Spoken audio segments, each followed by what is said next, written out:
Real estate TV ప్రేక్షకులకి నమస్కారం.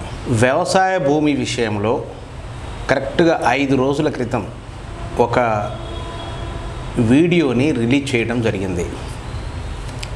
ప్రకాశం జిల్లాలో కందుకూరు నియోజకవర్గానికి ఒక 13-14 కిలోమీటర్ల డిస్టెన్స్లో వ్యవసాయ భూమి 5.5 లక్షలకే దొరుకుతుంది, మీరు కావలసిన వాళ్ళు రండి కొనుక్కోండి అనే పద్ధతుల్లో ఆ వీడియోని మీ అందుబాటులోకి తీసుకురావడం జరిగింది. శ్రేయోభిలాషి అగ్రి డెవలపర్స్ ద్వారా మీ దృష్టికి తీసుకొచ్చినటువంటి ఈ అంశంలో అనూహ్యమైనటువంటి స్పందన ఈరోజు కనపడింది. ఒక 5 రోజుల్లోనే ఈ రియల్ ఎస్టేట్ యూట్యూబ్ ఛానల్ స్థాపించిన నాటి నుంచి ఈనాటి వరకు కూడా ఇంత తక్కువ టైంలో దాదాపు 1,00,000 మంది ఆ వీడియోని చూశారనంటే దానికి ఏ స్థాయిలో స్పందన ఉందో మనకు క్లియర్గా అర్థమవుతుంది. దాదాపుగా 1000 మంది ఫోన్లు చేసి వివరాలు కనుక్కున్న పరిస్థితి ఉంది. అయితే ఈ భూమిని చూడడానికి మనం అడ్వాన్స్ ఇచ్చి బుక్ చేసుకోవడానికి రేపు వచ్చే ఆదివారం నాడు మనం ఆ భూమి దగ్గరికి మనం వెళ్ళబోతున్నాం. 10వ తారీఖు నాడు మనం వెళ్ళబోతున్నాం. ల్యాండ్ను చూసిన తర్వాత వారి శక్తిని బట్టి వాళ్ళు కొనుక్కోవడానికి వాళ్ళ స్థాయిలో వాళ్ళు ఆలోచించుకొని వాళ్ళు అడ్వాన్స్ ఆ రోజు ఇవ్వాల్సి ఉంటుంది.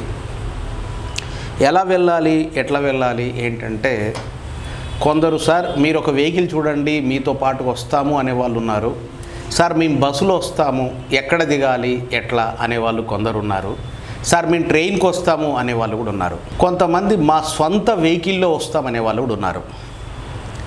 మనకు మీటింగ్ పాయింట్ మాత్రం కందుకూరులో బస్ స్టాండే అవుతుంది.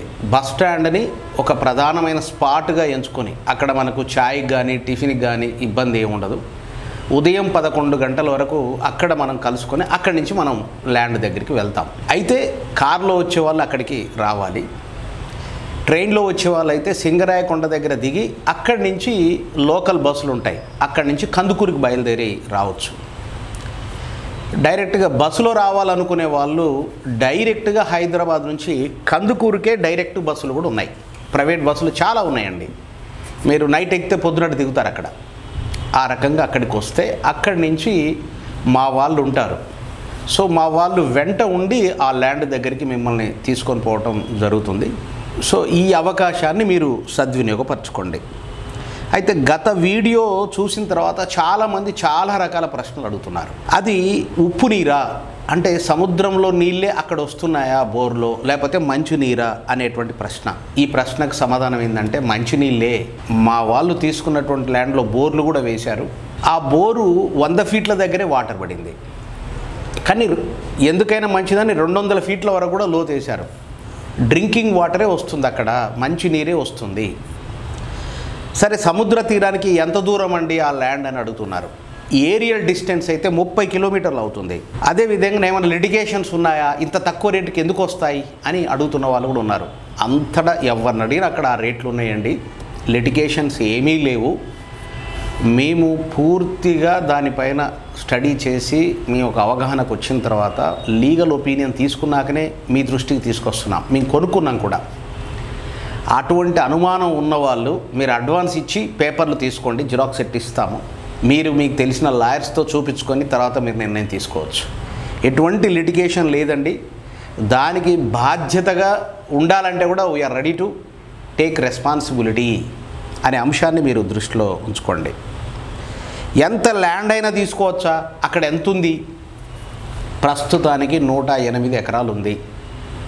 ఇంకేమైనా వస్తుందా అంటే చెప్పలేము. ఈ 108 ఎకరాల తర్వాత ఇంకేమైనా కావాలని రిక్వైర్మెంట్ ఉండే దానిని బట్టి అక్కడ దొరుకుతుందా లేదా తర్వాత చెప్పగలం. సో ఇప్పుడు ఇది ఎంతైనా తీసుకోవచ్చా అంటే దీంట్లో అంతుంది. మీ రిక్వైర్మెంట్ బట్టి ఎవరు ముందు వచ్చి ఎవరు చూజ్ చేసుకొని ఎవరు ముందు అడ్వాన్స్ ఇస్తే ఆ ల్యాండ్ ఆ రకంగా ఉంటుంది. నేల స్వభావం ఏంటండి అని కూడా అడిగారు.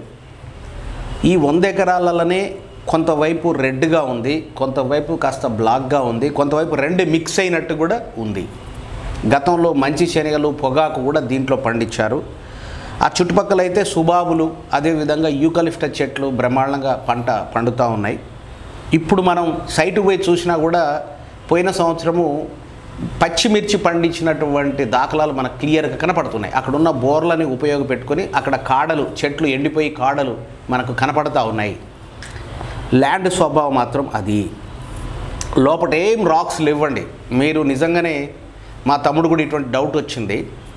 మనము శాటిలైట్ మోడ్లో గూగుల్ మ్యాప్స్లో చూస్తే అన్ని రాళ్ళు ఉన్నట్టు కనపడుతుంది, కానీ రాళ్ళు ఏం లేవండి అక్కడ. ఈ అంశాన్ని మీరు దృష్టిలో పెట్టుకోండి. ఆ రోజు మీరు వచ్చేటప్పుడు ఎంతో కొంత నామినల్గానైనా సరే కొంత అమౌంట్ మీరు అడ్వాన్స్ ఇస్తే మీకు అక్కడ బుక్ చేయబడుతుంది. లేదు డబ్బు ఎందుకు అనుకుంటే చెక్ ఇచ్చినా పర్లేదు. మీరు టైం చెప్తారు, ఆ టైం ప్రకారంగా 2 రోజులు 3 రోజులు టైం ఇస్తారు. ఆ టైం లోపల మీరు మిగతా అమౌంట్, ఆ 25% అమౌంట్ కట్టేస్తే మీకోసం మీరు కావాలనుకున్న ఎక్స్టెంట్కి మీకోసం అగ్రిమెంట్ కూడా అవుతుంది. ఇవి వివరాలు. ఇంకొక విషయం, కొత్త విషయం, మీకు గతంలో వీడియోలో రానటువంటి అంశం, ఇప్పుడు కొత్త విషయం ఒకటి చెప్పాలి. రామాయపట్నం పోర్ట్ అనేది ఈ పర్టికులర్ ల్యాండ్కి ఏరియల్ డిస్టెన్స్గా చూస్తే ఒక 30 కిలోమీటర్ల దూరంలో ఉంటుంది. ఈ రామాయపట్నం పోర్టుని అదానీ గ్రూప్ వాళ్ళు కొనేశారు. ఇప్పుడు ఆ పోర్టు వినియోగం కోసం అని చెప్పేసి 3600 ఎకరాలని ఎక్వైర్ చేసి రాష్ట్ర ప్రభుత్వం వాళ్ళకి హ్యాండ్ ఓవర్ చేయబోతూ ఉంది. ఒక్కొక్క ఎకరాన్ని 25 లక్షల చొప్పున ఎకరానికి కంపన్సేషన్, నష్టపరిహారం కింద రైతులకి చెల్లిస్తున్నారు ఇప్పుడు అక్కడ. ఇది వాస్తవం. మీరు అవసరమైతే కొట్టి చూడండి, ఆ చుట్టుపక్కల మీకు తెలిసిన వాళ్ళతో ఎంక్వైరీ చేసినా మీరు కనుక్కోవచ్చు. అక్కడ రావూరు, చేవూరు అనేటువంటి ఊర్లలో ఇప్పటికే ఒక 800 ఎకరాలని ఎక్వైర్ చేశారు. ఒక 325 ఎకరాలు గవర్నమెంట్ ల్యాండ్ని ఫస్ట్ ఫేజ్ కింద ఎక్వైర్ చేశారు. సెకండ్ ఫేజ్ కింద ఇంకా మిగతా రైతుల దగ్గరని ఎక్వైర్ చేయబోతూ ఉన్నారు. సో ఇక్కడ అంత హ్యూజ్ అమౌంట్లో ఎక్స్టెంట్ ఎక్వైర్ అవుతుంది అని అంటే ఎందుకోసము అంటే అక్కడ గోదాం స్టాక్ పాయింట్స్ పెట్టుకోవడానికి కావచ్చు, లేకపోతే ఏవైనా ఫ్యాక్టరీస్ ఏర్పాటు చేసుకోవడానికైనా కావచ్చు. వై బికాజ్ అని అంటే ట్రాన్స్పోర్టేషన్ చాలా చీప్ అవుతుంది. వాటర్ మీద జరిగే ట్రాన్స్పోర్టేషన్ చాలా చీప్. అందుకని సహజంగానే ఆ ప్రాంతానికి బాగా డిమాండ్ వచ్చే అవకాశం ఉంది. దీన్ని దృష్టిలో పెట్టుకొని మీరు ప్రయారిటీ ఇవ్వాలా ఇవ్వద్దా మీరు నిర్ణయం తీసుకోవచ్చు. మరొక అంశం, జస్ట్ 3 to 4 days బ్యాకే ఒక పేపర్లో నోటిఫికేషన్ కూడా వచ్చింది. ఏమనంటే అది స్టేట్ హైవేకి ఈ ల్యాండ్ జస్ట్ 4 కిలోమీటర్సే ఉంది.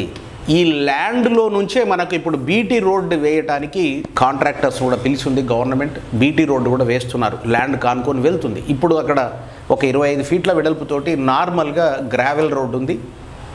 సో దాన్ని ఇప్పుడు బీటీ రోడ్డు చేయబోతా ఉన్నారు. ల్యాండ్ ఖరీదు వచ్చి ఎకరానికి 5.5 లక్షలు చెప్తున్నారు. మనము వారితో కూర్చొని డిస్కస్ చేసినప్పుడు ఒక 5,000 తగ్గుతారా 10,000 తగ్గుతారా మనకు తెలియదు. కానీ 5.5 లక్షలకు మీరు ప్రిపేర్ అయ్యి ఉండండి. మీరు ల్యాండ్ చూసిన తర్వాత, నచ్చిన తర్వాత ఎంత ఎక్స్టెంట్ తీసుకోవాలనుకుంటున్నారో మీరు వివరంగా చెప్పి ఎంతో కొంత టోకెన్ అడ్వాన్స్ ఇచ్చి కొంత టైం ఇచ్చి మీరు 25% ఇచ్చి అగ్రిమెంట్ చేయించుకోవచ్చు. ఇది ఒక అంశం. రెండవది, అది ల్యాండ్ చూడడానికి పోయే అంశం ఏదైతే 10వ తారీఖు నాడు ఆదివారం అని చెప్పి మనం అనుకుంటున్నామో, కందుకూరులో 11 గంటలకి బస్ స్టాండ్లో మనం కలుసుకోవాలని చెప్పి అనుకుంటున్నామో, ఇక్కడికి ఓన్ ట్రాన్స్పోర్ట్ కారు ద్వారా కానీ, లేకపోతే ట్రైన్ ద్వారా కానీ, లేకపోతే ప్రైవేట్ బస్సుల ద్వారా కానీ అక్కడికి చేరుకునే వాళ్ళు చేరుకోగా మీ ద్వారానే వస్తామండి, అందరం పర్టికులర్గా ఆ ల్యాండ్ చూడడానికి పోయే వాళ్ళు అందరం ఒక వెహికల్లో పోదాము, లేకపోతే 2, 3 వెహికల్స్లో పోదాము అని అంటే కనుక మేము వెహికల్స్ని మాట్లాడబోతున్నాం. మీరు నిర్దిష్టంగా మీ ఛార్జ్ ఎంత అవుతుందనేది మా వాళ్ళు చెప్తారు.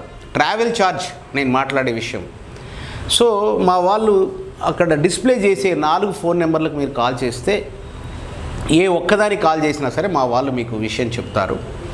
ఎవరికి ఆ అమౌంట్ ట్రాన్స్ఫర్ చేయాలో బస్ ఛార్జ్, ట్రావెల్ ఛార్జ్ అనేది వాళ్ళు చెప్తారు. ఏ నెంబర్కి ఏంటి అనేది దాని ప్రకారంగా మీరు రండి, వచ్చి చూజ్ చేసుకోండి. First come first. ఎవరు ముందు వచ్చి అడ్వాన్స్ ఇస్తే వాళ్ళకి ల్యాండ్ ఉంటుంది. ఈ విషయాన్ని గమనంలో పెట్టుకోవాలని చెప్పేసి నేను కోరుతున్నాను.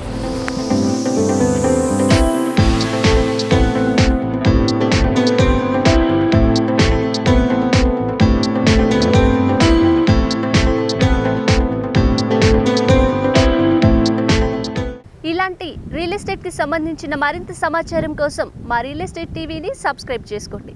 పక్కనే ఉన్న బెల్ ఐకాన్ని యాక్టివేట్ చేసుకోండి.